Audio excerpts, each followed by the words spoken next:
Welcome to IMRAN STAR video, or as we call it, ISVi, the collaborative lens on Vancouver. Unfiltered, unscripted, and powered by community. We're not just a voice behind the mic. We're a collective of creators, thinkers, storytellers, and city lovers coming together to spotlight the people, places, and energy that make Vancouver what it is. From coast mountain skylines to neon-lit backstreets, we're covering everything from downtown buzz to the untold stories shaping our scene.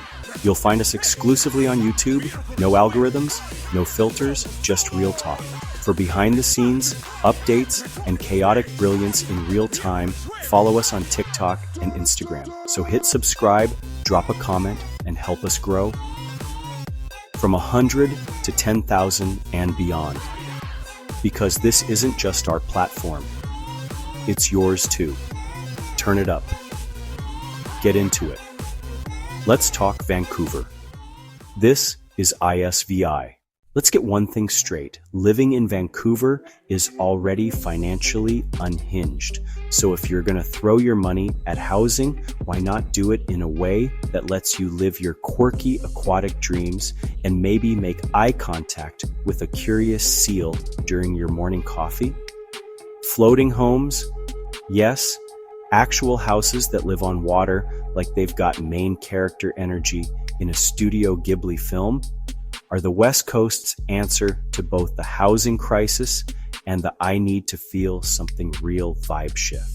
In a city where $1.8 million gets you a view of someone else's balcony and the ambient hum of traffic despair, floating homes feel like a loophole written by someone who rage quit land-based living. You don't just own a home, you own a vibe. It's real estate with sea legs. It's giving if Noah had an Etsy account. It's what happens when cottagecore merges with climate anxiety and a Pinterest board called minimalist sea witch aesthetic. Floating homes aren't houseboats. We'll unpack that in the next section. Stay tuned. And they're not just Instagram bait for coastal grandmothers and kayak influencers. These are real homes with kitchens, bathrooms, and actual plumbing. Just, on water. Think, waterfront condo, but the water is literally your backyard.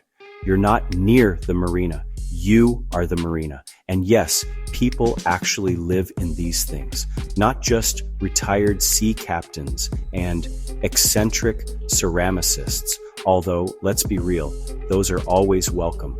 Young couples, remote tech workers, minimalist Gen Z creatives who would rather live on a dock than sign a 25-year lease for a concrete shoebox. They're out here, floating and thriving. So, what's it really like to live in a floating home? Is it serene and peaceful like a meditation app commercial? Or is it a slightly damp fever dream where the floor wobbles and your Wi-Fi ghosts you mid-zoom? Spoiler, it's a little of both. But one thing's for sure.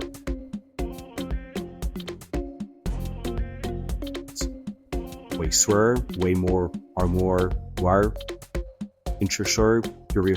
interesting than paying $3,200 a month to cry in a hallway-facing basement suite. Welcome to the wild, weird, and wonderful world of floating homes where your neighbors might be ducks, your floor might creak like a haunted ship, and your front door leads to a dock instead of a lobby. Let's dive in. Metaphorically, please don't actually dive. That water is freezing.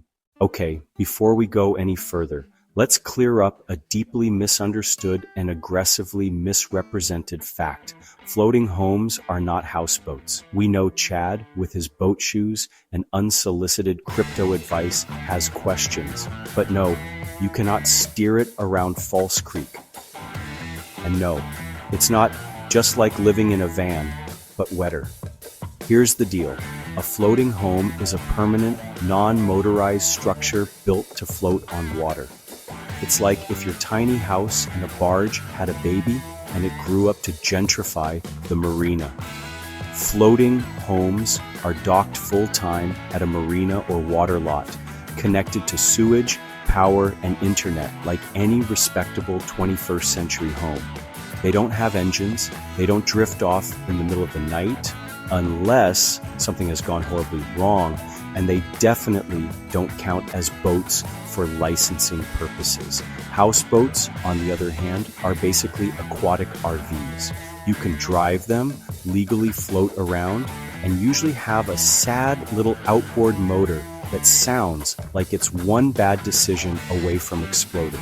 They're more about mobility and vibes. Floating homes, they're stationary, stable, emotionally and structurally, and fully committed. Basically, houseboats are Tinder. Floating homes are in a long-term relationship with the dock. Floating homes are also built to actual building code, which means they have to meet the same construction standards as land homes. Except they also need to survive wind, tides, and the occasional rogue canoe crash. Many of them are multi-level, feature full-size kitchens, real bathrooms, and surprisingly bougie finishings like rooftop patios and water view bathtubs. They're not boats with sinks. They're homes that just happen to float harder than your finances during tax season. And no, you don't need to know how to sail, tie nautical knots, or have watched the perfect storm to live in one. You might need to learn how to fend off curious otters and how to politely but firmly tell tourists that no, you're not an Airbnb.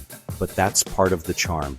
So the next time someone squints at a floating home and asks, "Is that like a houseboat you live in full time?" Feel free to hit them with this analogy. Houseboat, your emotionally unavailable ex who's always on the move.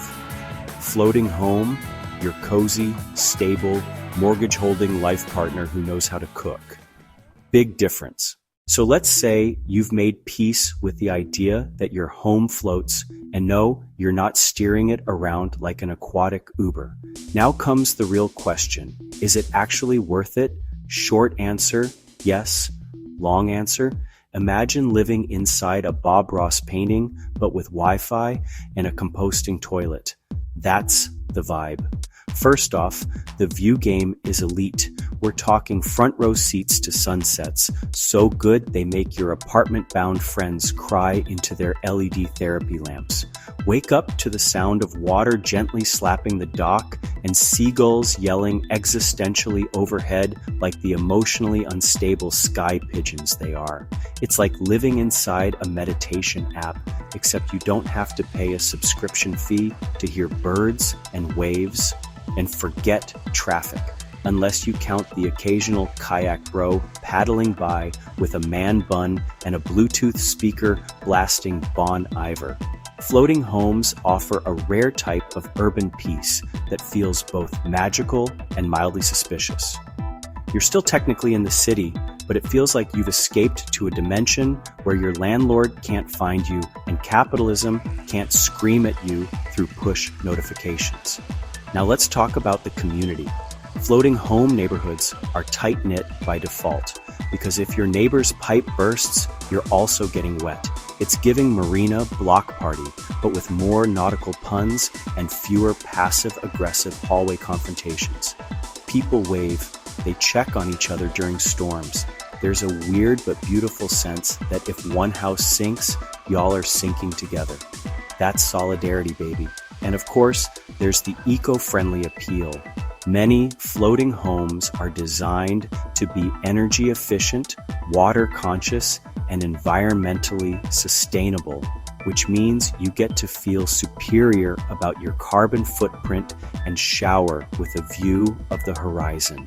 Add some solar panels, a rainwater collection system, and a compost bin the size of a milk crate, and congratulations, you're now living your best post-apocalyptic cottagecore fantasy. Plus, your backyard, it's the water, literally. You can launch a kayak from your front steps, go paddleboarding before your Zoom meeting, or just dangle your feet off the dock while pondering life and the fact that your old apartment had windows that faced a brick wall. Floating home life isn't just aesthetically pleasing. It's soul recalibrating. So yeah, the vibes are immaculate. It's peaceful, It's surreal, it's delightfully quirky.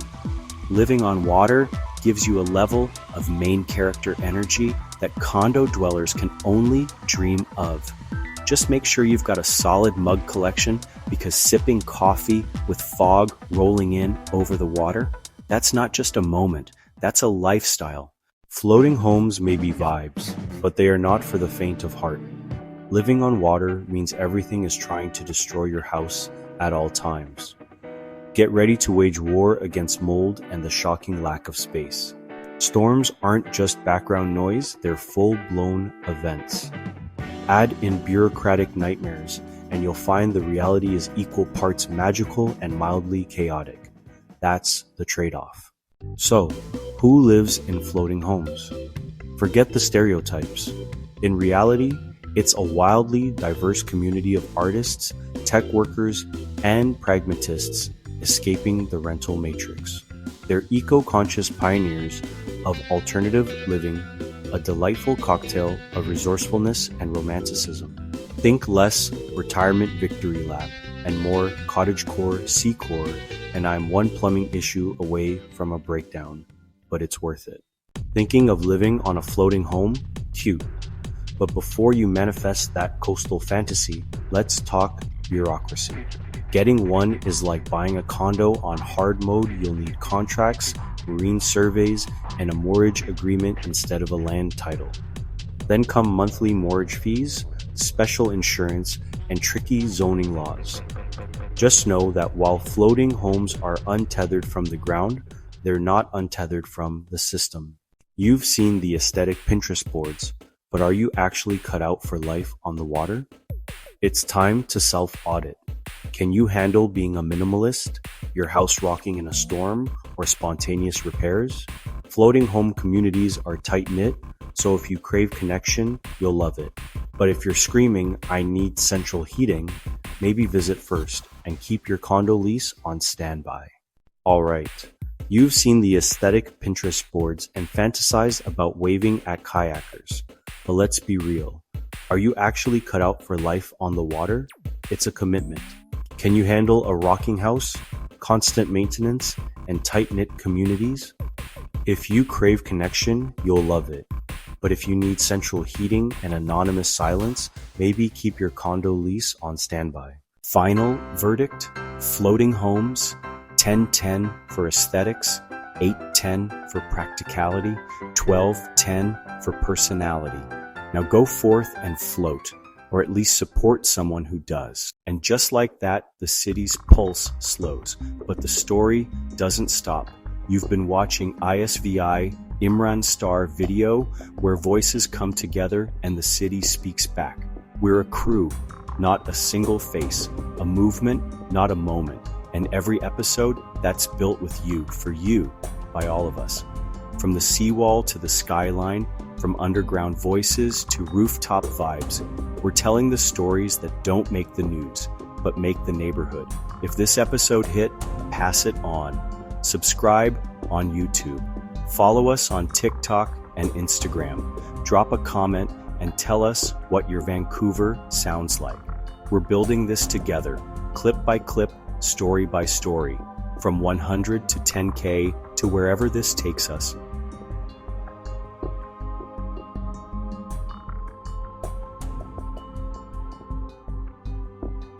Why? We get there, we all show up. So until the next drop, stay loud, stay collective, and stay in it. This is ISVi, signing off.